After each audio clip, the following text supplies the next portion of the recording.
Belle fête de fin d'année avec Radio Salvetat. Okay. Bonjour à toutes et à tous, nous avons le plaisir d'accueillir aujourd'hui Nicolas Lambarinu, artisan bijoutier itinérant. Nicolas, bonjour. Bonjour Agnès. Bienvenue à vous. Merci de m'accueillir. Avec grand plaisir. Alors, Nicolas, vous êtes un passionné de pierre. Tout à fait. Naturelle. Oui, naturelle, non teintée, non chauffée. Ok. Comment vous tombez dedans? Comment ça vous arrive tout ça? Ça a commencé avec un petit coup de dépression, on va dire. Bon. Voilà. Et qui nous amène à faire des choix de comment sortir de périodes pas très positives. Voilà. Et pour éviter de trop aussi basculer dans des traitements, dans des médicaments. Donc on essaie de trouver toutes ces solutions à ces moments-là. Des solutions alternatives. Tout à fait. Et je suis tombé dans les pierres. D'accord. Et du coup? Et qui est devenu du coup mon métier. D'accord. Et du coup vous allez bien? Et voilà. Et maintenant c'est le top.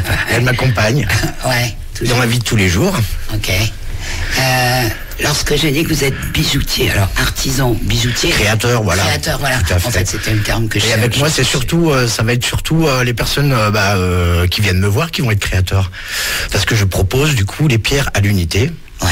Voilà, alors je fais des petites créations quand même pour... Oui, vous en avez quelques-unes. Voilà, tout à fait. Hein. Et mon concept, c'est surtout du coup que les personnes vont aller vers les pierres de leur choix et on va faire une création unique, du coup. Ouais, du coup, il n'y aura jamais le même bijou. Tout à fait.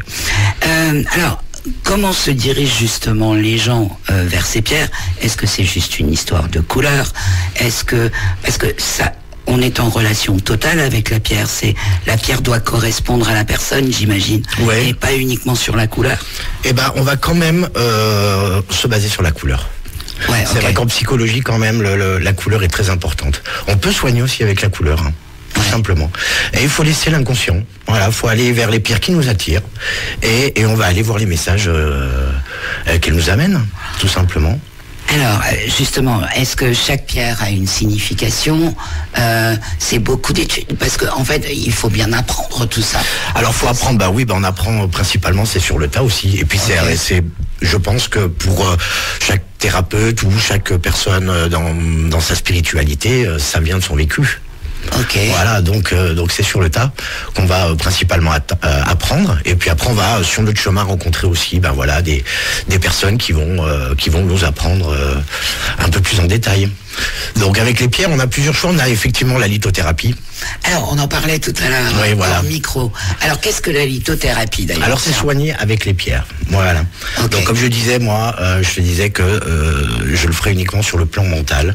Ouais. Donc les significations qui vont nous amener des prises de conscience sur soi, sur nos blessures de l'enfance. Ouais. Voilà, je vais rester quand même assez léger. Okay. Ensuite, on peut aller, effectivement, la lithothérapie, ça peut aller très loin, c'est se soigner physiquement. Voilà, ce qui est en France donc interdit, comme je t'expliquais, car ça peut être dangereux et je signale encore une fois aux personnes qu'il ne faut pas arrêter ces traitements pour aller vers la lithothérapie et toujours demander conseil à son médecin. Ok. Si je me dirige vers une pierre noire, est-ce que ça veut dire que mon esprit est noir? Pas du tout. Okay. Pas du tout. Okay. Le noir, le marron va être sur les énergies de la terre. Hein, ouais. Donc ça peut être effectivement, ça peut être du réconfort. Voilà, il y a plusieurs significations. Les pierres noires aussi, on peut avoir l'œil céleste. On a l'œil de tigre qui est marron.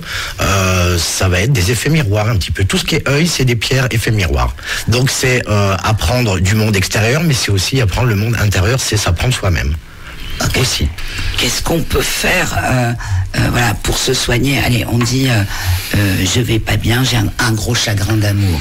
Qu'est-ce qui correspondrait Alors après on peut gros chagrin d'amour, c'est le cœur. On va aller sur le cœur. Le cœur, on va être sur le chakra du cœur. Ça va être les couleurs. On va être sur le vert et le rouge.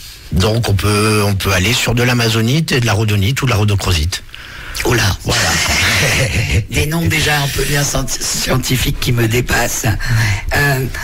Alors, mais comment vous appréhendez tout ça? Comment vous savez ça?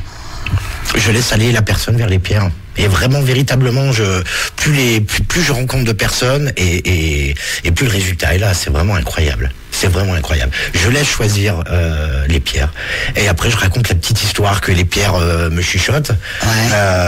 Et puis on parle du coup avec avec la personne qui est avec moi et c'est vraiment intriguant quand même. Mais du coup, vous avez ce truc un peu de psychologue.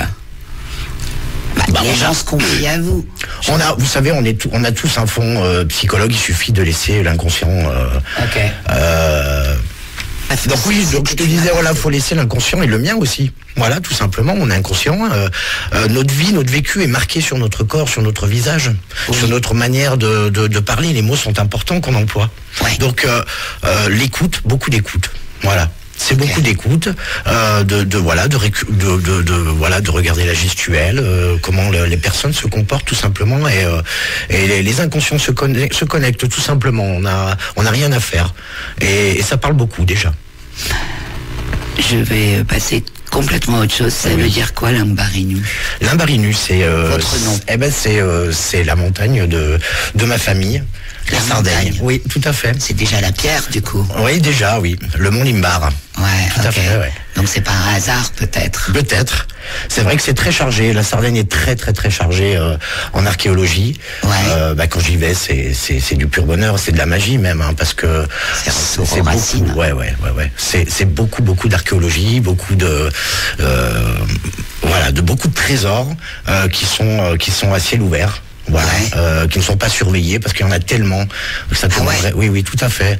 Donc on a vraiment, on a des sculptures, on a des gravures préhistoriques qui sont même dans une région qui est juste à côté du Mont Limbar, on a une pierre qui date de moins 10 000 avant Jésus-Christ, qui a été complètement gravée et qui est juste incroyable. Vous nous ramènerez des photos la prochaine fois. Tout à fait. Alors justement, la prochaine fois, parce que vous êtes itinérant. Oui. On vous a vu tout cet été au restaurant Le Balcon. C'est la première fois que je suis arrivé. C'est Benoît, donc mon ami, des 400 coups de Tignes. Ouais, comment vous invite-t-il? Comment ça se passe? Voilà, donc il m'a dit, il faut que tu viennes. Ouais. Voilà, c'est génial la Salvetat. Et effectivement, c'est génial. J'ai été super bien accueilli. Ouais. Et du coup, je repasse, quoi. Là, vous êtes là pour très peu de temps. Alors là, je viens d'arriver. Je vais repartir lundi. Ouais. Voilà, pour faire des petits cadeaux de Noël. Après, je vais retourner dans mon coin au Pont du Gard. Oui. Voilà, où j'habite. Et je vais revenir pour le réveillon. Oui. Et faire la fête, du coup. Voilà, là, ça va être... Mais j'aurai mes petites pierres avec moi, quand même. D'accord. Et puis après, je suis là à peu près tous les 3 mois, quand même. Je fais une petite boucle, je fais entre la Savoie, le Sud, et je viens, du coup, jusqu'à la Salvetat. Ouais, tout à fait. Donc, on le rappelle, Nicolas est basé actuellement au Balcon avec ces pierres, ces magnifiques pierres. Venez réaliser votre propre bracelet en laissant votre âme se diriger vers les pierres qui vous appellent, si je peux le dire comme ça. C'est parfait. Et puis ça fait des super cadeaux de Noël aussi. D'ailleurs, tiens, ça varie entre combien et combien un bracelet environ? On peut commencer à 12 €. Ok. Voilà. Donc ça peut faire des petits cadeaux tout à fait. Tout à fait. On commence à 12 € et voilà. Après la moyenne, on va aller sur 20 à 25 €. Voilà. Si on veut offrir un bracelet, il faut vous dire qui est la personne en face. On va quand même discuter, effectivement, avec une photo quand même, et on va quand même rester sur des pierres qui ont pas trop non plus, qui sont pas chargées. Ouais, avec pas des gros pouvoirs, quoi. Voilà, on va rester sur du quartz rose, sur de l'améthyste, sur des pierres qu'on connaît, du cristal aussi. Il y a déjà des beaux cadeaux à faire. Ok, donc venez nombreux, c'est important, on travaille avec nos artisans, il faut les encourager, ils sont là, ils sont présents, ils sont sur la Salvetat, et notamment Nicolas au Balcon. Merci Nicolas. Merci, au plaisir. On vous retrouve très bientôt, au mois de mars normalement, avec une autre émission. Qu'est-ce qu'on vous souhaite? Vite fait. Bonne fin d'année, et puis bonne fin d'année à vous toutes et tous. Merci. Donc systématiquement on demande à notre invité de choisir une musique qui lui plaît. Vous avez choisi Abba et Chiquita. Voilà, donc on écoute Abba Chiquita. Merci à toutes et à tous, bye bye. Belle fête de fin d'année avec Radio Salvetat.